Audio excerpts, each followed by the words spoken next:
fa nosokafana tamin'ny fomba ofisialy kosa ny fitopijinjambary nisy ny laona mifandraiky amin'izay izay nitanterahana ny maraina teo tao amin'ny fokotanana Kadievo bypass tao amin'ny commune Alasoro tao fotoana nahafahana nafantatra ihany koa ny tombontsoa azo avy amin'ilay tetikasa paprise. Nosokafana tamin'ny pomba ofisialy teny Kadievo bypass commune Alasoro ny fankalazana ny fotoanan'ny fijinjambary sy omaran'io. Nosafidiana manokana Kadievo no izy misy ireo tanimbary sy mampiatra ny fomba fambolem-bary araka ny tetikasa papri.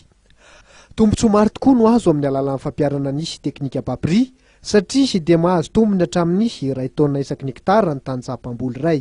Ny fampiarahana an'izay fitaovam-pamokarana izay sy ny fomba teknika famokarana nananantsika ny enti-paharazana no natambatra ka miteraka ny famokaram-bary izay araka ny voalazan'ny teknisianina tamin'ny kabaran'ny fampiasana teo fa hoe raha voahaja ara-dalàna ny teknika ao anatin'ny tetikasa papri dia farafaharatsiny farafahakeliny mamokatra ray taonina amboniny izay vokatra fahazo isa-taona amin'ny teknika mpamokarana tsotra.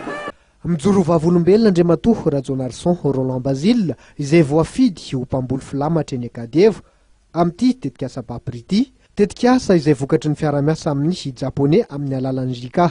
Ity zany dia amin'ny papri ity zany mahasoa satria zao any amin'ny famafazana azy fotsiny zany eo amin'ny akotry ambolena dia efa hita zany le akotry tokony mbola hohanina lasa afafy tamin'ny fomba taloha fa amin'izao fotoana izao nefa zany le izy amin'ny kapoaka zany no afatra dia efa mavita. Raha ohatra zao hoe amin'ireo tany ireo zany mety azahoana farafahakeliny zany amin'izao mety hita hoe any amin'ny 5-10 kitapo any izy fa taloha zany 5 kitapo ny azoko amin'ireo. Nandritra ity fotoana ity ihany koa no nampisehoana ny fahombiazana azo amin'ny alalan'ny fampiasana ireo fitaovam-pambolena avy amin'ny Jika hatrany.